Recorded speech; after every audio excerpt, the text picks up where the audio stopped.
Welcome back साथियों, मैं हूं गौतम कुमार और आप देख रहे हैं प्रतिभा फाउंडेशन में। आप सभी का हार्दिक स्वागत और अभिनंदन करते हैं। एक बार पुनः बहुत दिनों के बाद मैं फिर से आपके सामने हूं। साथियों, मैं आज आपके लिए एक बहुत बड़ा बिग अनाउंसमेंट लेकर आया हूं। और बिग अनाउंसमेंट क्या है, बस थोड़ी देर आप वेट करें और फिर आप देखेंगे क्या है। तो वह जो है बिग अनाउंसमेंट जो है पटना हाई कोर्ट असिस्टेंट के एग्जाम से संबंधित है। और एग्जाम से संबंधित और यह कोई अनाउंसमेंट अलग नहीं है, बस मेरे चैनल द्वारा आपके इस प्रेम, जो श्रद्धा आप हमारे चैनल पे बनाए हुए हैं और जो प्रेम से, जो श्रद्धा से आप हमारे चैनल को देख रहे हैं और जो सपोर्ट कर रहे हैं, बस इस सपोर्ट के लिए, इसी समर्थन के लिए मैं सोचा कि आपके लिए भी अब कुछ किया जाए। और उसी रिगार्डिंग मैं एक लेकर आया हूँ कि आपको थोड़ा सा बात करते हैं, आगे पहले देखते हैं। देखिए, थोड़ा सा पहले हम चीज को समझ लेते हैं, इसके बाद वह बिग अनाउंसमेंट जो है मैं आप सबके सामने रखूंगा कि क्या है मेरा बिग अनाउंसमेंट। देखिए, Patna high court assistant syllabus for written exam, यह आप देख रहे हैं कि आपका ये हिंदी का सिलेबस है। साथियों, मैं अपने अनुभव के आधार पर कहना चाहता हूं कि पटना हाई कोर्ट का या आपको पीटी का एग्जाम देख ले, चाहे वह एग्जाम 2016-17 का हो या आपको 23 का एग्जाम हो, आप पटना हाई कोर्ट का जो एग्जाम होता है वो सिलेबस से बाहर एक भी क्वेश्चन नहीं पूछता और बिल्कुल सिलेबस के अकॉर्डिंग होता है। तो आपको क्या करना है, अब मेरे चैनल द्वारा आपको हिंदी विषय की आपको पढ़ाई जाएगी, ठीक है। और वह जो आपको हिंदी से जो है टेस्ट सीरीज फॉर्मेट में होगा। यही आपको बिग अनाउंसमेंट है। और बिग अनाउंसमेंट में और कुछ भी मैं अनाउंसमेंट करूंगा, लेकिन फिलहाल इसके सिलेबस को थोड़ा हम अध्ययन करते हैं। सिलेबस इसका देख लीजिए कि सबसे पहला आपका निबंध लेखन है। तो निबंध जब लेखन है तो एकदम आप डिटरमाइंड हो लीजिए, एक निबंध आना ही तय है। और निबंध को आपको अच्छी तरह से पकड़ बना लेना चाहिए लिखने में, ठीक है, ताकि वहां पर आपको कोई भी दुविधा जो है न पड़े। और जब भी आपको क्वेश्चन मिले और आप लिखना स्टार्ट करें और शुरू कर दे और आराम से लिख लीजिए, कहीं कोई परेशानी नहीं होना चाहिए। नहीं तो 3 घंटा का जो समय मिलेगा उसमें आप सोचते रह जाएंगे कि क्या लिखें, है ना। तो उसके लिए आपको पूरे प्रिपरेशन करना पड़ेगा, ठीक है, निबंध लेखन का। तो आप सोचेंगे कि हिंदी एक विषय है मेरा और हिंदी तो जानते ही हैं, जो कुछ वो मन होगा लिख देंगे। लेकिन ऐसा फाइनल अगर सिलेक्शन लेना है आपको, सिलेक्शन लेने के लिए आपको औरों से अलग करना पड़ेगा। और औरों से अलग जितना बेहतर कीजिएगा उतना ही आपको बेहतर रिजल्ट भी मिलेगा, बेहतर परिणाम भी मिलेगा। तो मैं आपके साथ ये बात कहना चाहता हूं कि कहीं किसी के चक्कर में मत रहिए, समझिए, कहीं किसी के चक्कर में मत रहिए, क्योंकि हमारे टक्कर में कोई नहीं है, ठीक है। ये बस एक जोक सा है, लेकिन कहने का मतलब है कि भटकाव नहीं कीजिए, भटकाव नहीं कीजिए, कहीं भटकिए नहीं कि क्या है नहीं है, भटकना नहीं है कि क्या पढ़ना है, कैसे पढ़ना है। ग्रामर का बुक तो बहुत सारा है, तो कैसे पढ़िएगा, सारा टॉपिक पढ़ना है। इन सभी चीज़ों के पीछे आपको पढ़ना बिल्कुल नहीं है। मैं आपको जो बता रहा हूँ सिर्फ और सिर्फ वही कीजिए। क्या आप यदि कर रहे हैं, अगर भटके हुए हैं तो आप इससे सुधर जाइए, और नहीं तो अब से शुरू करना है तो आपसे फिर से शुरू कर दीजिए, क्योंकि अभी आपके पास टाइम है। तो आपका जो पटना हाई कोर्ट का जो सिलेबस है, चाहे वो हिंदी का हो या अंग्रेजी का हो, बिल्कुल सिलेबस से एक रत्ती भर यानी धागा भर भी इधर से उधर पटना हाई कोर्ट नहीं होगा। ये मेरा आपको अनुभव कहता है। तो आप देख लीजिएगा कि निबंध लेखन की जब आपको यहाँ सिलेबस में दिया हुआ है तो निबंध तो हम 100% है कि वो आएगा। दूसरा है कि पत्र लेखन है, तो पत्र लेखन एक रहेगा ही रहेगा, इसमें कोई डाउट वाली बात नहीं है। संक्षेपण की जहाँ तक बात की जाए तो संक्षेपण भी रहेगा, यानी आपको अपठित गद्यांश, वाक्य विन्यास, वर्तनी, समानार्थी शब्द, इसके बाद विलोम शब्द, अनेक शब्दों के लिए एक शब्द, मुहावरे एवं लुक्तियां, और इसके बाद 11 नंबर जो है व्याकरण है। तो अब देखिए कि यहाँ पर आपको करना क्या है, आपका तरीका क्या होना चाहिए, तैयारी कैसे कर रहे हैं आप जैसे भी तैयारी कर रहे हैं उसको अब स्टॉप कर दीजिए। और मैं जो बताता हूँ आप उसको अमल करके देखिए, आपका फाइनल सिलेक्शन होने से कोई नहीं रोक सकता। आपको करना क्या है कि प्रत्येक दिन आपको एक निबंध लिखना है, प्रत्येक दिन एक पत्र लेखन लिखना है, प्रत्येक दिन एक संक्षेपण को हल करना है। उसके बाद अपठित गद्यांश जो होगा उसको आप एक सॉल्व कीजिए। उसके बाद वाक्य विन्यास आपको सॉल्व कीजिए, ठीक है।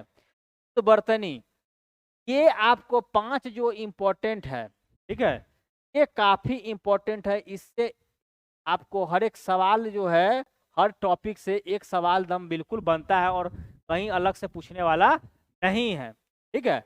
और शुद्ध वर्तनी की जो बात की है कि इसमें क्या कर, तो आपको अशुद्ध शब्द दे दिया जाएगा और शुद्ध करने के लिए दिया जाए, करना पड़ेगा आपको।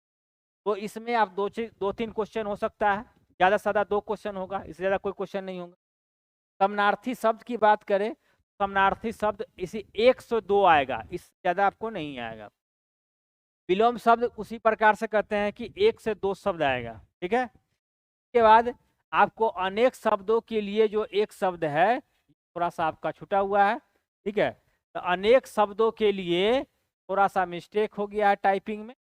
देखिए, अनेक शब्दों के लिए एक शब्द जो है आपका, या आपको देगा कैसे, आपने पढ़ा भी होगा कि अनेक शब्द के लिए एक शब्द।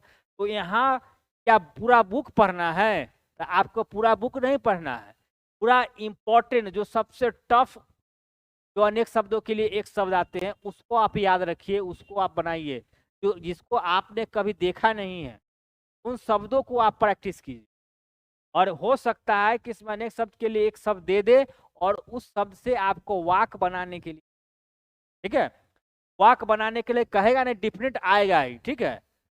के बाद मुहावरे एवं लोकोक्तियां, पिछला प्रश्न पत्र यदि आप देखेंगे तो लगभग 9-10 जो है आपको मुहावरा दे रखा था, ठीक है। और मुहावरा का अर्थ लिखकर उसको वाक में परिवर्तन करना था, ठीक है। पिछला प्रश्न पत्र का यदि अध्ययन करते हैं तो आप ये 5 चीज बिल्कुल था, और इसके बाद ये मुहावरा था, ठीक है। तो अब व्याकरण में अगर जाएंगे हम लोग, तो व्याकरण में आपको विशेष फोकस नहीं करना है, टाइम वेस्ट नहीं करना है, समझे। यही आपका स्ट्रेटजी होना चाहिए। क्यों टाइम वेस्ट क्यों नहीं कीजिएगा? क्योंकि व्याकरण में जो आपका 40 मार्क्स का प्रश्न जो पूछ रहा है आपका, 40 मार्क्स का क्वालिफाइड करने के लिए आपका 40 का जो है 40% निकालिएगा, 40 का 40%। तो ये आपको 40 का 40% निकालिएगा साथियों, तो आप देखेंगे कि आपको 16 आता है।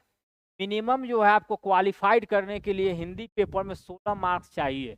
तो आपको क्या करना है, 16 अंक प्राप्त करने के लिए सिर्फ और सिर्फ मैं आपको कहता हूं कि निबंध लेखन, पत्र लेखन, संक्षेपण, अपठित गद्यांश और वाक्य विन्यास, ये 5 चीज अगर आप कर लेते हैं और ये 10 जो है मुहावरे और लोकोक्तियां हैं, इसी पर आप फोकस कीजिए, ठीक है, और इसी को तैयारी कीजिए।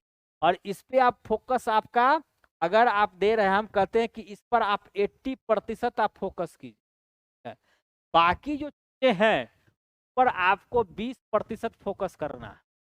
और ये क्या काम करना है कि जो 11 नंबर जो ग्रामर जो पोर्शन है, वो जो है आप अपने स्तर से आप पढ़ रहे होंगे, तो इसी टॉपिक को पढ़िए और इसके अलावा दूसरा कोई टॉपिक मत पढ़िए, जो दिया हुआ है उसी को पढ़िए। और इस पर उतना ध्यान भी नहीं देना है। मैंने आपको बताया कि इस पर आपको 20% ध्यान देना है, 80% ध्यान आप इन चीजों पर ध्यान देना है, ठीक है। और चलिए, ये तो इस सिलेबस की बात हो गई, और मैं ही इसको शुरू करने जा रहा हूं, मैं ही पढ़ाऊंगा आपको।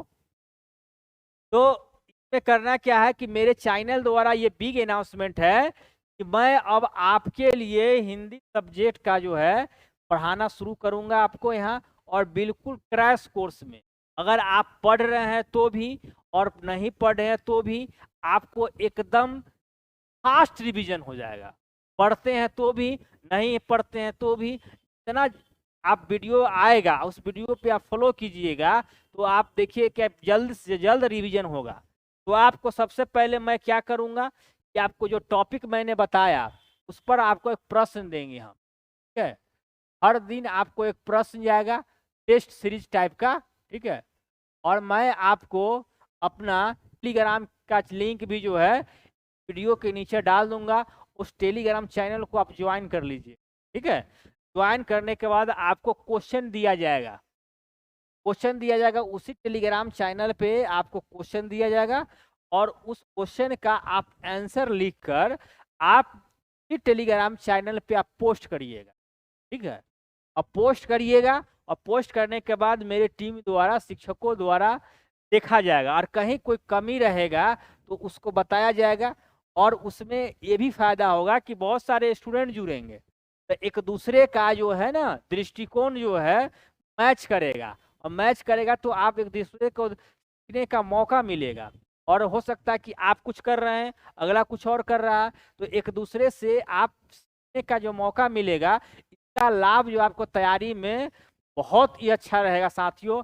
मैं ये आपको कहना चाहता हूं कि बहुत ही बेहतरीन रहेगा।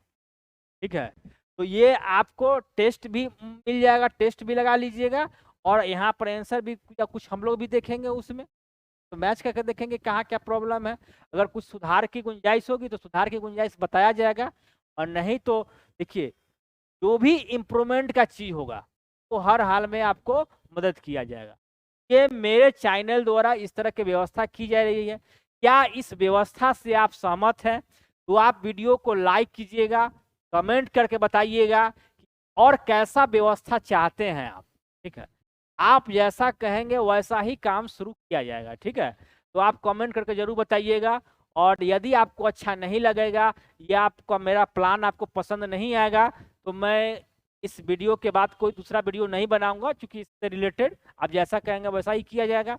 अब मेरा सिर्फ एक ही मकसद है कि आपकी परीक्षा में, आपकी सफलता में हमारी चैनल के तरफ से सबसे अधिक से अधिक योगदान हो। ठीक है, तो विद्या जो है ना दान का चीज है, और जितना दान करेंगे उतना ही बढ़ेगा, घटने का चीज नहीं है।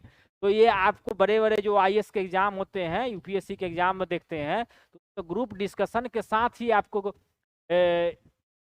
तैयारी करते हैं, और तैयारी करने की वजह से हर एक कैंडिडेट का जो है तैयारी बेहतर से बेहतर होता चला जाता है। वीडियो कैसा लगता है प्लीज कमेंट कीजिएगा और बताइएगा। मिलते हैं नेक्स्ट वीडियो में, तब तक के लिए बाय बाय।